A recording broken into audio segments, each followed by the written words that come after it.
Especialmente, em primeiro instante aqui, eu quero agradecer a Deus por tudo que propiciou na minha vida, agradecer às irmãs de círculo de oração, aos nossos líderes religiosos, mesmo as irmãs que não são do círculo de oração, que sempre quando vão à igreja, ou mesmo em casa, sempre estão colocando o meu nome e o nome da minha família, para que Deus possa continuar, senhor presidente, senhores e senhores senadores, possa continuar me iluminando, me protegendo e cuidando do dia a dia de todos esses problemas que eu enfrento, que eu tenho pela frente. E quando eu estou aqui, com a fé que eu sempre tive, não só a minha fé, mas de toda a minha família, especialmente também da minha esposa, da Ivone, eu quero aqui fazer um agradecimento especial quando faço a Deus, mas também eu quero aqui fazer justiça e agradecer aqui ao Supremo Tribunal Federal, que eu estou aqui em minhas mãos. No último dia 8 de agosto, foi publicado na semana passada, na última sexta-feira, o arquivamento de um inquérito, o inquérito 2828 de Rondônia. Esse inquérito, como tantos outros, desde que eu assumi o Senado aqui, senhor presidente, foram mais de 14 inquéritos que entraram contra mim, e já a maioria está tudo arquivado. E o que me espanta e me assusta é que a mídia, a grande mídia nacional, quando ela denuncia nós parlamentares, nós políticos, ela bota estampado na cara, no peito e dá a capa e dá a notícia. E quando a gente ganha, quando a gente vence, infelizmente, essas notícias ela não se repercute. Quando é para falar mal da classe política é rapidinho, é igual um lastro de pólvora, mas quando é para corrigir, infelizmente não acontece. Mas é mais um inquérito arquivado. Quando o próprio ministro Marco Aurélio, juntamente com o Ministério Público, pediu o arquivamento. Do que se trata esse inquérito? Quando eu fui governador do estado de Rondônia, senador Lindbergh, senhor Armando, eu logo no começo percebi a quadrilha que estava incrustada dentro do Poder Legislativo, dentro da administração do meu estado. Eu busquei de todas as formas suporte, apoio, para que eu pudesse fazer uma gestão e não me comprometer com aquela armação que tinha. E naquela época, eu na semana passada também falando com o Procurador Federal, e ele me lembrou que naquela época ele também trabalhava com o Procurador Federal em Rondônia, e também busquei o Ministério Público Federal, para que me ajudasse, me auxiliasse, como também o Ministério Público Estadual, enfim, tudo. E naquele momento que eu não encontrei apoio e suporte, me restou só a imprensa nacional, quando o Fantástico divulgou a gravação que eu fiz com os parlamentares, exigindo dinheiro, exigindo propina, tentando me extorquir. E hoje esses parlamentares, os que não estão na cadeia, que não estão presos, eles estão corridos, eles estão escondidos, até também tinha uma ex-deputada, a Eli Ruth, como tantos outros, estão respondendo hoje na forma da lei. Naquele período, naquela mesma época, como governador de Rondônia, o Procurador-Geral do Ministério Público do Estado de Rondônia verificou, e o Senado aqui também montou uma comissão, qual é a participação ou benefício o senhor senador ou governador na época tinha dado algum dinheiro para aqueles parlamentares. Ficou provado que eu não dei nada. Eu gravei, publiquei, tornei público porque eu estava sendo extorquido. Eu não queria e não aceitava que o povo de Rondônia continuava na miséria, continuava se arrastando sob a gestão da maneira que vinha de governo após governo. E, portanto, esses parlamentares hoje, além de estar cumprindo pena, e o inquérito que foi aberto contra mim na época, como governador de Rondônia, depois voltou, que eu saí do governo, e o Ministério Público do Estado de Rondônia, mais uma vez, arquivou porque não tinha nada contra a minha pessoa. Mas aí, infelizmente, todo mundo conhece a minha história de Rondônia, que tem um membro do Ministério Público Federal, utilizando do cargo, com prerrogativa, fez questão mais de uma vez mandar essa denúncia para o Supremo Tribunal Federal, ocupando o Supremo Tribunal Federal, como tantos outros processos que entrou contra mim. E, ao mesmo tempo, a Procurador-Geral aqui, além de ter feito denúncia, fizeram a investigação, verificaram toda a documentação e, mais uma vez, ficou provado que não tinha nada com envolvimento. O que eu fiz foi combater a corrupção. E o presente que eu ganhei tem que andar com carro blindado e tem que andar com segurança. Porque porque nós exterminamos parte da corrupção em Rondônia. Alguma coisa ainda persiste, mas com certeza, num período pequeno e próximo, vão voltar, entendeu? Juntamente para poder consertar. Mas aqui o meu agradecimento também para o próprio Ministério Público Federal, que reconheceu que não tinha nada que provasse contra o senador Ivo Cassol. Mas alguém vai dizer o seguinte, mas ainda tem uma ação penal, está lá com a condenação, aonde o senador Cassol vai estar fora dos próximos pleitos políticos, que o senador Cassol, entendeu, vai ser preso, vai ser isso e vai ser aquilo. Eu quero dizer uma coisa bem clara, eu sempre confiei na justiça e sempre pedi a Deus que me ilumine, que me proteja e que junto com os ministros possa observar todo esse meu processo 565, se eu não estou enganado, e ao mesmo tempo já ter um entendimento daquela corte, onde estão revendo a pena e ao mesmo tempo estão verificando. Não teve R$1 sequer de desvio, senhor presidente. Não teve superfaturamento. Não teve pagamento de obras indevida, que o próprio Supremo, próprios ministros falaram nos embargos de declaração que nós impetramos. Não teve prejuízo ao erário público. Então, portanto, por mais que alguém pense no estado de Rondônia, olha, saiu aí arquivamento do processo do Ivo Cassol, eu quero dizer que é um dos processos, que infelizmente, entendeu, tem vários no meio do caminho, oriundo tudo dessas brigas que eu tive com a Assembleia Legislativa do estado de Rondônia e, infelizmente, com a participação de um dos membros do Ministério Público, que é uma história longa desde Rolim de Moura, e que continua hoje como procurador federal. Eu tenho pago caro por isso. Eu e minha família. Mas eu nunca baixei a cabeça, senhor presidente. Eu nunca desisti.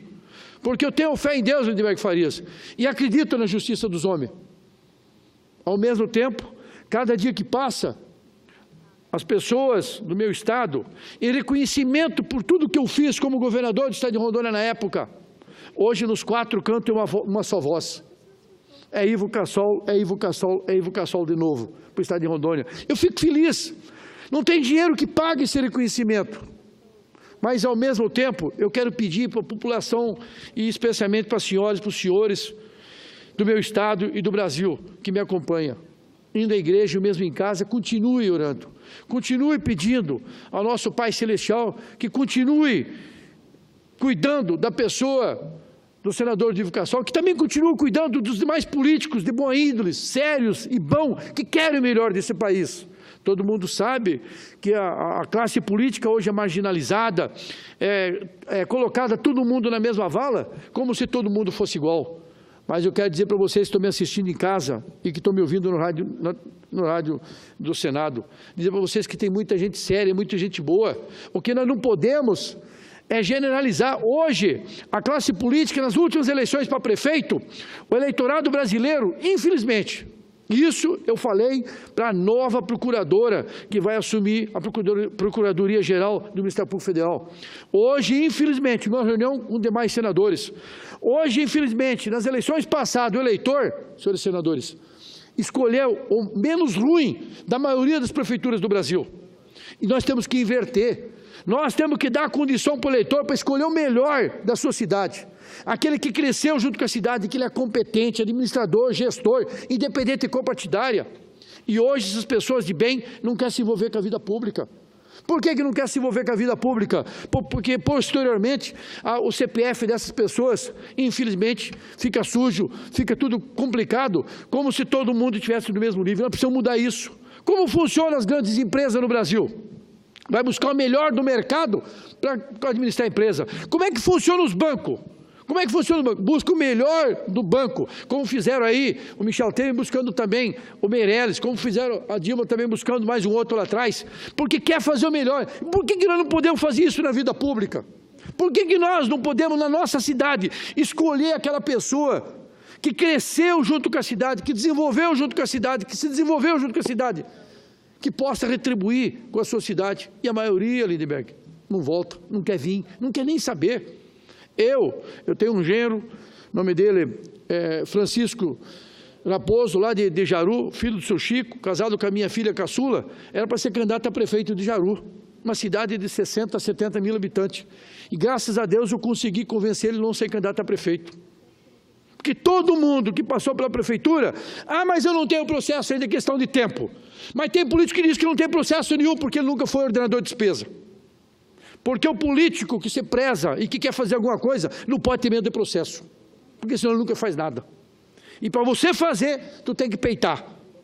Tu tem que enfrentar, porque caso contrário, você só vai ficar fazendo o que o Ministério Público, o promotor, muitas vezes, entendeu? Só quer e solicita as cobranças que tem. E o que nós precisamos? Precisamos de criatividade, nós precisamos de competência, precisamos de resultado. E para isso, nós temos que buscar os melhores para ser os melhores na administração. Quem nós colocamos para administrar as nossas coisas? O setor público. Quem que nós vamos colocar? Então nós vamos buscar os melhores. E não aquele que vai ficar à disposição de algum político que indicou, algum político mais forte, que depois fica de cabresto, fazendo cabritada, ficando fazendo esquema, desviando dinheiro. Esses não têm o meu aval. O que nós precisamos é que cada prefeito busque a independência e o resultado do crescimento e desenvolvimento do Estado. Então, portanto, ou do município. Eu defendo isso para que a gente possa dar. Não podemos... No passado do meu estado, o Ministério Público estava estampado o seguinte: tinha que os promotores ter quantidade de ações de improbidade administrativa. E quando um promotor entra com ação de improbidade administrativa contra um prefeito, ele acaba com a dignidade, assassina a moral desse prefeito e o povo já vê ele como corrupto. E quando muitas vezes é uma questão técnica. É uma questão técnica.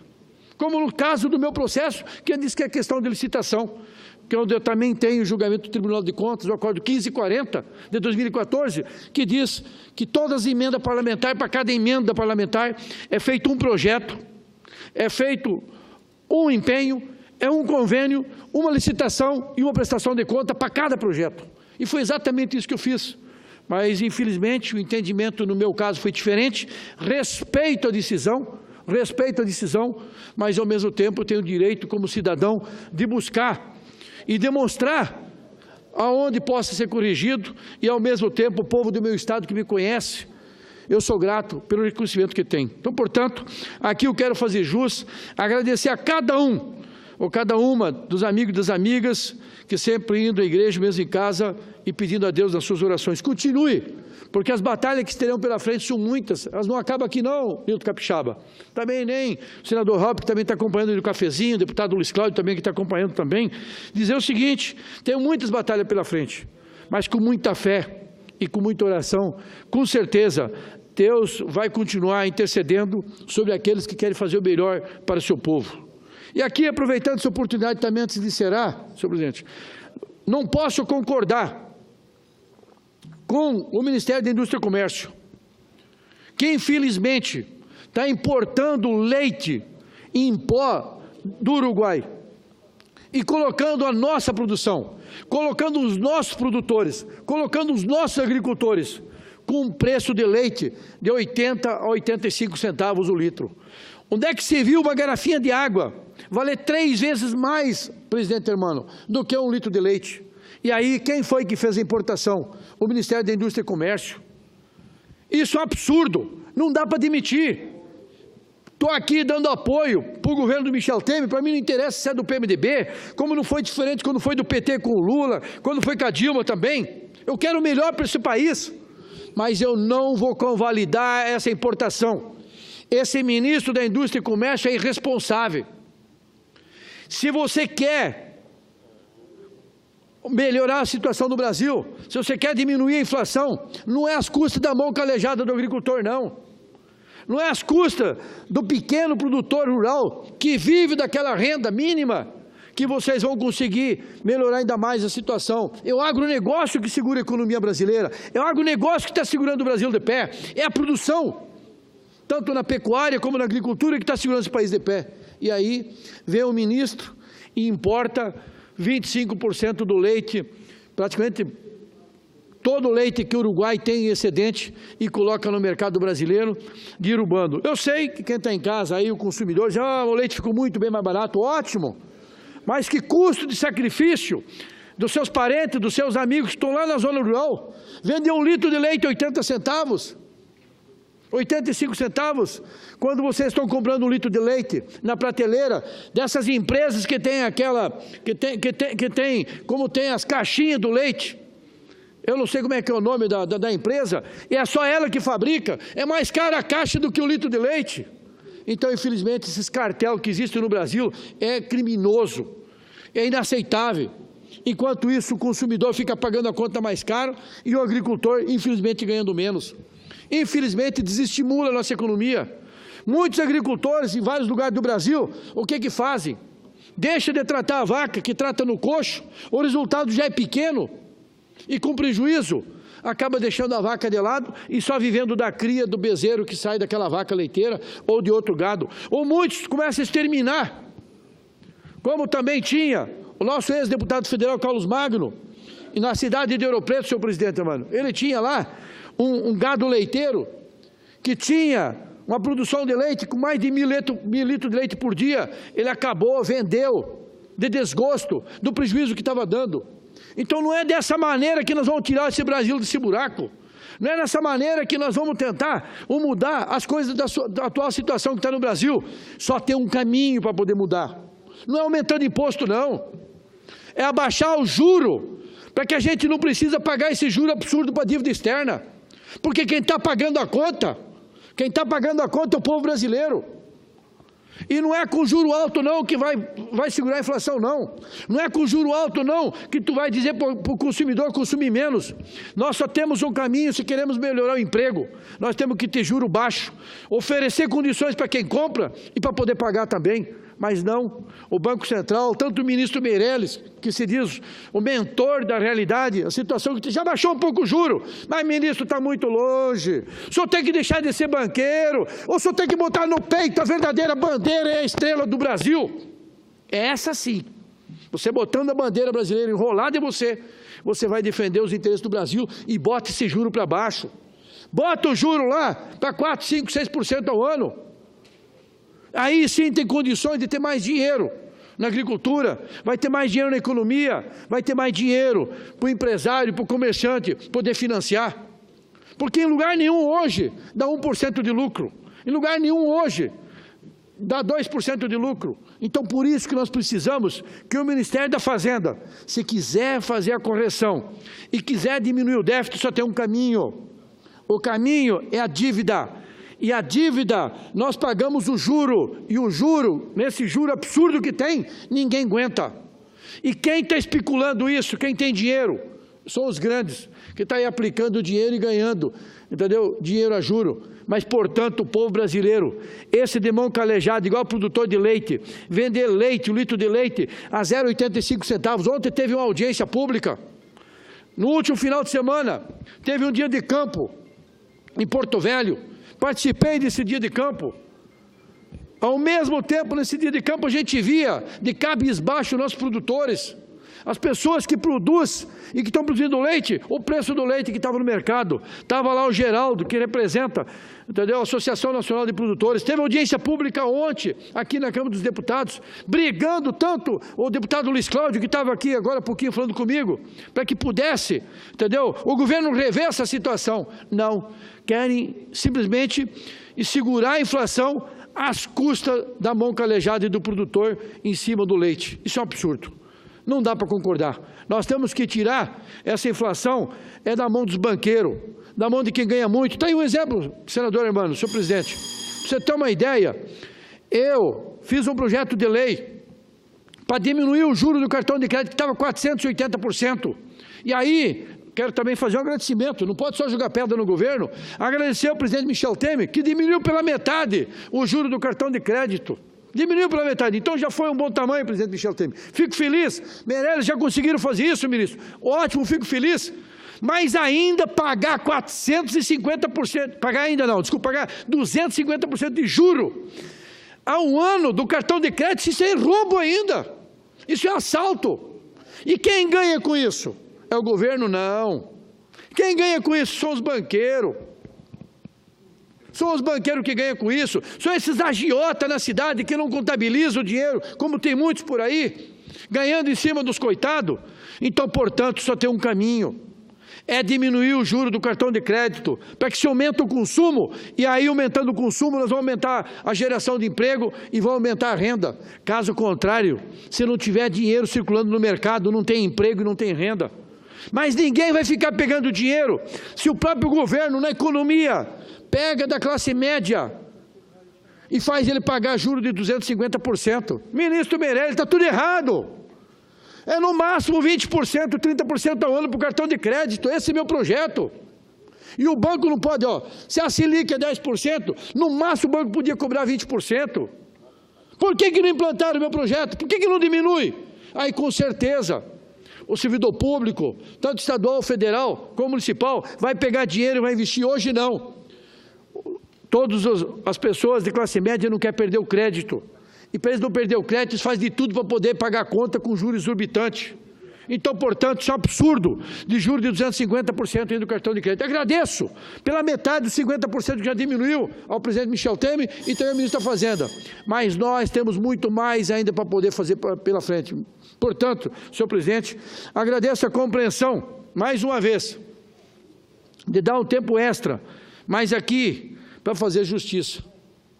É triste ver na mão dos nossos agricultores, que enfrenta de sol a sol, não tem hora para começar e não tem hora para parar, e muitos dias, quando não é de sol, embaixo de chuva, para poder produzir e para poder fornecer alimento na nossa mesa. E aí, pega o ministro da Indústria e Comércio e me importa leite do Uruguai, para querer segurar a economia, porque diz que está faltando. Mas está faltando o quê? Há pouco tempo atrás tinha café, e o Nilton Capixaba, o deputado que está aqui, sabe disso. Queria importar café do Vietnã. E nós fomos lá com o senador Blairo Maggi, fomos com o presidente na época, e aí foi suspenso, o presidente suspendeu a portaria da importação do café. E faltou café no Brasil? Não. Está aí o café, tem as pessoas produzindo, e começou a vir a safra nova. E conseguiu equalizar todo mundo, e ninguém saiu no prejuízo. Hoje não. Hoje a atual situação que está, infelizmente, o pequeno produtor está pagando a conta. Então eu vejo com tristeza isso, mas ao mesmo tempo, de maneira nenhuma, Capixaba, me esmorece, deputado Luiz Cláudio, para a gente abaixar a cabeça não. Vamos olhar firme e forte, vamos olhar para frente. No governo, quando eu estive em Rondônia, de 2003 a 2010, implantei o projeto em seminar, sob o comando do deputado Luiz Cláudio, secretário de Agricultura na época, sob o comando do Surival, que é do Terra Legal hoje, e nós conseguimos elevar de 800 a 900 mil litros de leite por dia, para quase 3 milhões de litros de leite por dia. Mas, infelizmente, o atual governo que está lá acabou com o programa Pro Leite, acabou com o projeto Inseminar. Como é que você quer aumentar a produção em cima do mesmo rebanho? Você tem que ter geneticamente gado de qualidade. Mas acabaram com todos os programas, acabaram com o programa das 5 horas máquina, acabaram com a distribuição de semente de milho, acabaram com a distribuição de semente de feijão, acabaram com a distribuição de semente de arroz. E a Emater hoje, que faz um trabalho extraordinário, vive daquele recurso extra que sai dos empréstimos que é feito para os agricultores, que o banco acaba repassando. Esse é o trabalho da Emater, quando na verdade, na minha época, até vacina para as novilhas de brucelose nós dávamos, nós fazia. O Idarão hoje está quebrado, está falido no estado de Rondônia, com falta de recursos, com falta de estrutura. Esse é o nosso estado. E ainda diz algum por aí que ele é um dos melhores governadores do Brasil. Meu Deus do céu. Se isso é o melhor, imagina como é que está os estados de vocês. Isso é absurdo. Manter a folha de pagamento em dia não é suficiente. E aqui, eu sempre fiz o meu trabalho e vou continuar fazendo. O que eu puder ajudar para levar recursos para o nosso estado, independente de quem está na frente do governo, com certeza eu sou parceiro dos 3 senadores e dos 8 deputados federais. Portanto, senhor presidente, agradeço carinhosamente esse tempo extra que Vossa Excelência dispõe para a minha pessoa, mas era fundamental vir aqui fazer um agradecimento em público. Obrigado, meu Deus, obrigado aos amigos e às amigas que vão à igreja mesmo em casa e nas suas orações sempre tem pedido a Deus que continue me guiando, me guardando e advogando por mim em tudo aquilo que eu tenho enfrentado na vida. Porque o meu propósito é um só, é continuar ajudando o povo do meu estado e o povo do Brasil. Que Deus abençoe a todos. Obrigado.